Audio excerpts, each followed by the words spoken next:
What's up, legends? It is time to build bigger and ship faster, and that is with Envio.dev. And today we're going to do something pretty epic. We're going to use HyperIndex to index Friend.Tech. Now, this is a pretty interesting contract, more than 12 million transactions, tons going on. You can see all of these buy shares, sell shares transactions happening real time. And what's actually happening is Friend.Tech is this, I would say, maybe decentralized social protocol where you can buy and sell shares in specific users, allowing these users to monetize themselves perhaps. Anyways, we won't go too much into the details. All we know is there's a lot of activity. You can see if you click on this events tab, every couple of seconds there's lots going on. There's traders, there's subjects, is it a buy or sell, lots of data. So without further ado, let's start indexing this. So how do you get started using Envio? I'm going to show you all the steps. It's going to be super simple. Grab these prerequisites if you don't have them already: node, pnpm, docker, and then install Envio. That should not be too hard at all. That's at the docs. You can definitely do that. And then we have this guide over here for importing contracts. It's very simple. That's what we're going to do. You don't even need to look at that too much. I'll show you how it goes. We run the command envio init, and first I should say this is a blank directory. I am doing everything from scratch here, creating an indexer just like that. So Friend.Tech is what we will call it. We're going to use JavaScript, a bunch of different languages you can check out, but actually scratch that. We're going to use TypeScript. We are going to use this contract import tool, and very nice, we're going to be able to import it from the Explorer. So we're simply going to go to base over here and grab this address and paste it in, and there we go. Just like that, our indexer is being generated for us. Wham, bam, thank you, ma'am.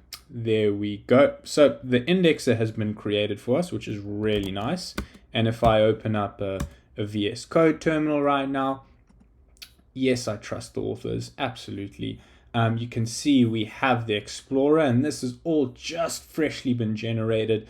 So let's have a little walkthrough of what's going on. But before I do that, I'm going to start Envio dev, and that means I'm going to start indexing just like that. So very simply, I'm starting indexing, and I'll let that run for a little bit while we go ahead and first look at this VS Code, what's going on.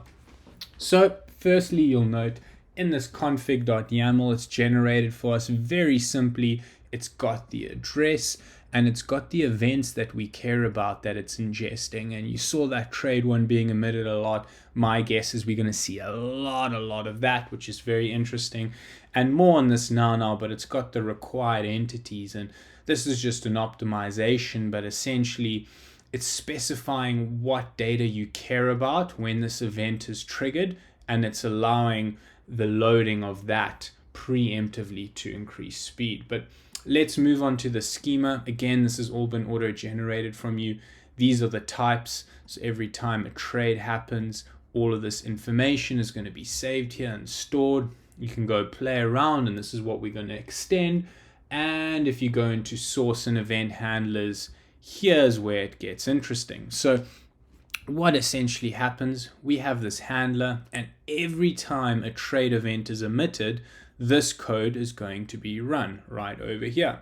And very simply now what that code's doing is it's actually just making a trade entity object and basically saving it. So from the event, it's hitting the parameters of the event, and it's getting things like who's the trader, who's the subject, is it a buy, what's the share amount, and very simply it is then saving it. So simple as that. So let's go have a look now what that actually looks like. So if I pop in over here, and you'll remember I started the indexer just a couple seconds ago. If I open envio.dev, you'll see here it's busy indexing. And again, let's go back to what's going on over here. Right, I'm going to refresh and just put in this testing secret.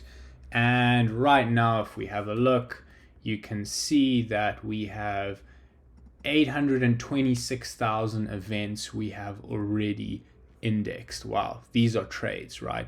very, very interesting. So you can go look in the data over here, and right now I'm running this locally, and this is a table of all of the trades, the share amounts, the ETH amounts, is it a buy, is it a sell, and already we could start using this to craft nice queries like what are the biggest trades, etc., etc. And you can see it's chewing through events. We are already over 1 million events processed, right? You'll see there's more than 12 million transactions. A good rule of thumb for the hyperspeed of HyperIndex is about 5 million transactions per 10 minutes. So this wouldn't take you much more than 20 minutes to get all the information from this contract, which, if you're wondering, is often I'd say around 100 times faster than what you would manage elsewhere. So really, really fast and really, really nice to get the data you care about.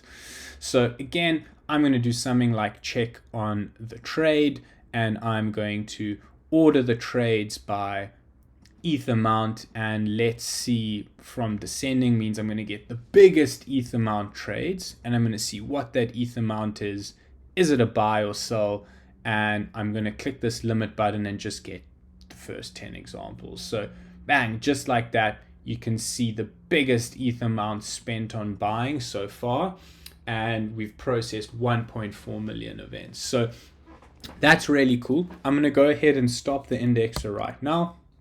Let's leave it there, and I'm going to extend this. So right now what we've done, everything's just been auto-generated for you, and that's amazing, and that might be good enough for some, but the power of this is you can change it, and we can really build a customized, powerful GraphQL endpoint that's got all of this data. So what I'm going to do is, firstly, I'm going to extend this, right? I think if we look at our data over here, we have every single trade that happens, but we might want to know more about specific traders. You know, maybe for a specific trader, what trades have they done? How many trades have they done? You know, those kinds of details, which right now isn't available to us. So we're going to spend a little bit of time extending the indexer we have and running it again.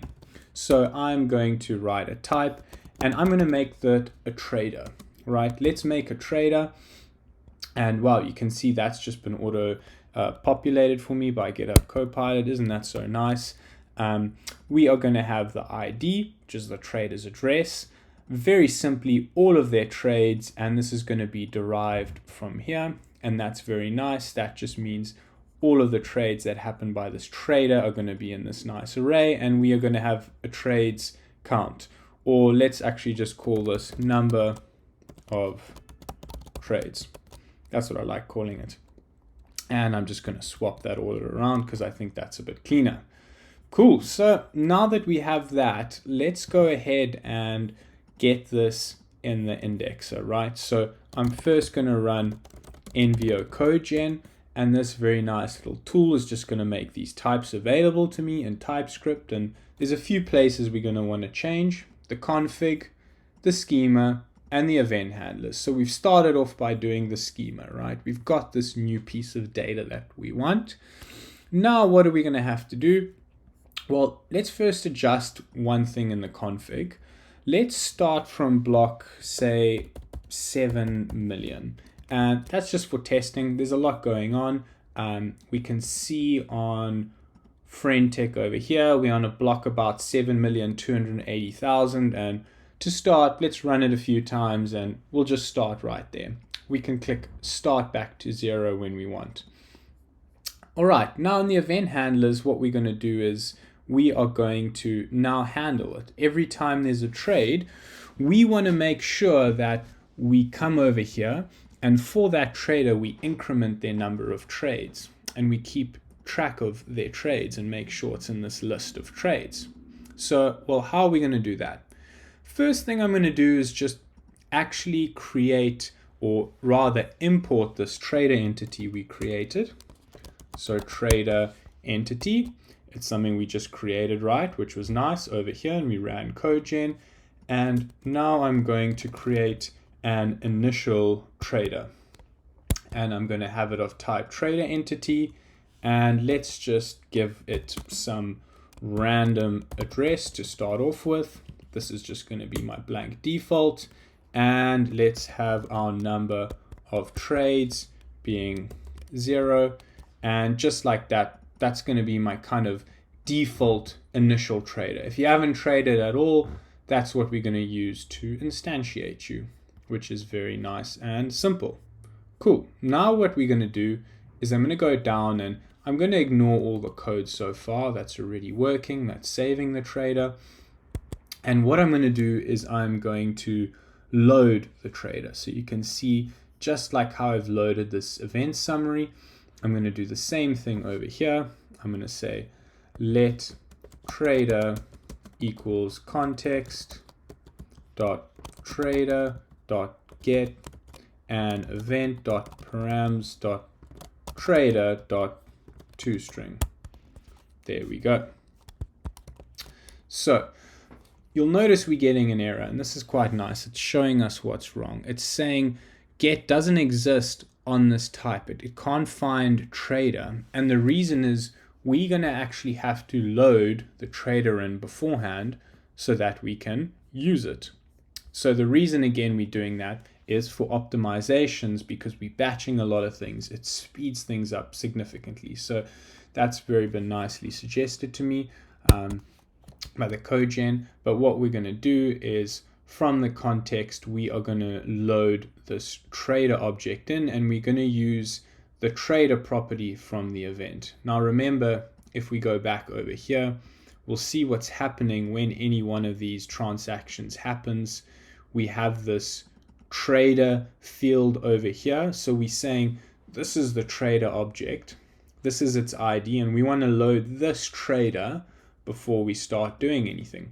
Now the reason this is erroring is we're going to have to go to the schema.graphql, apologies, the config.yaml, and we are going to have to list it as a required entity whenever a trade is happening. So I'm going to simply put over there that trader is a required entity. Now if I run Envio codegen again, what's going to happen is that error should hopefully fall away. Let's have a look. Has it fallen away? Yes, it's fallen away. So whenever this trade happens, first it's going to load this trader using that parameter, and now we have this trader loaded, which is very, very nice. What am I going to do next? Well, I'm just going to use this very simple little pattern, let trader entity, and I'm going to say that, yeah, exactly this. I'm going to check if it exists, and I'm either going to use our blank initial trader entity that I've defined over here, or I'm going to simply use this trader that we've already got that exists. Then all I'm going to do is say, well, the next trader entity, use the spread operator to fill it with what already exists, and then I'm going to simply increment the number of trades. Now the final thing I'm going to do is say context trader.set, and I'm going to actually set this next trader entity.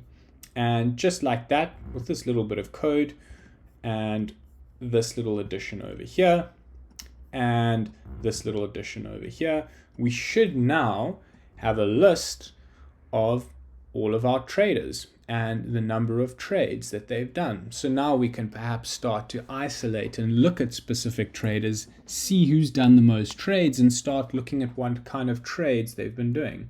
So now I'm going to just run Envio stop to first get rid of all the data that we currently have, and then I'm going to rerun a fresh Envio dev, and we can start looking at this data.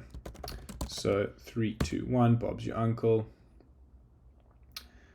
And I'm going to quickly actually do that again. There we go. And if I run it, let's log in. And as you can see, here we go. We now have the trade entity, but we also have this trader. Very cool. And from a trader, we can get the number of trades and the ID. And if we run something like that, you can just see we've got a random trader, the number of trades, and their ID, just like that. Cool. So if we go one step further, now you can see we're grabbing all the raw data and we are basically at the head.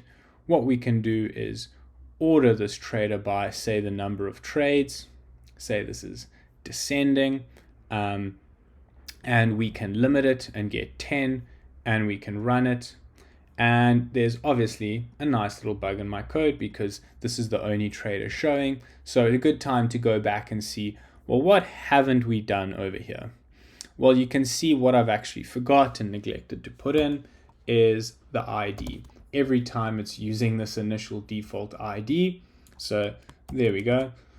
If we just actually add the ID as the trader, now what we're going to do is we're going to see that that error is going to go.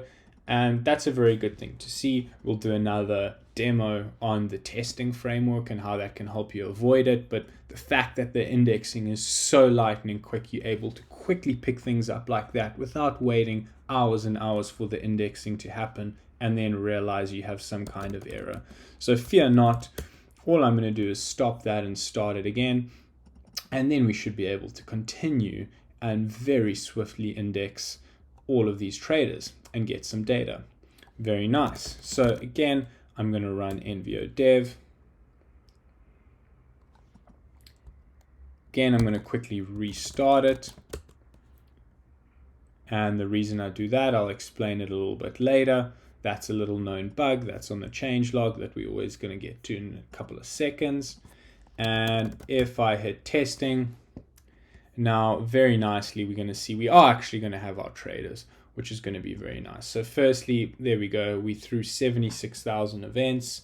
And I'm pretty sure if you look at this table over here, event sync state, we are at the head of the base chain. So everything's already been synced. And this is again just from block 7 million, but you can see how quickly it happens. And now we can look at our trader.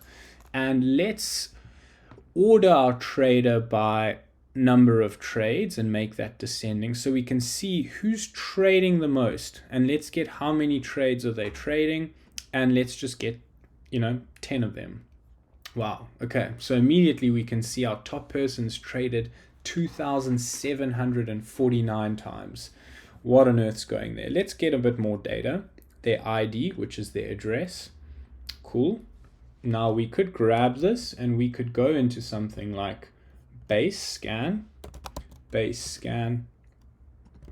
and we can see this person was doing a lot of buying. Very interesting. But more than that, what we could do is we could look at their actual trades, because remember, we have this very nice array of all of their trades going on over there. So if we look at all of their trades, we could look at the ETH amount of all of their trades. Is it a buy? And who is the subject? And just like that, for this top person, we can see the ETH amount. We can see that it's buys. We can see it's the same amount, but we can see it's different subjects. So my intuition's telling me this person is just spray and pray using ETH and buying a lot of different subjects from the outset, which is very, very interesting.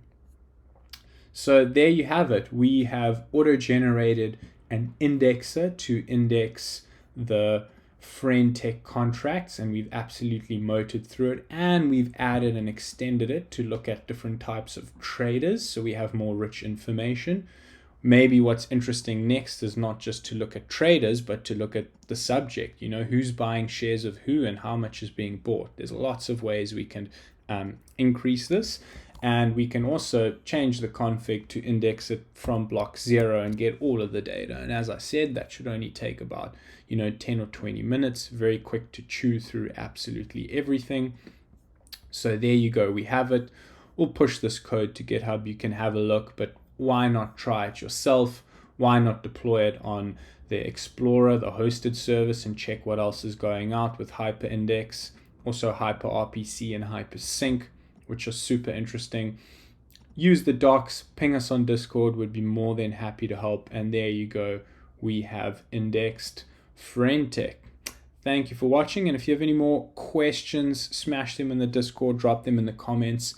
lots more power here. This is really just scraping the surface, what you can do in terms of speed and flexibility. So if you have any interest in grabbing on-chain data, this is the way to do it.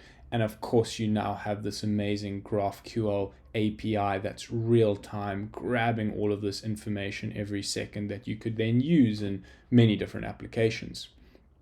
Cool. I'm going to leave it there, and thank you for watching.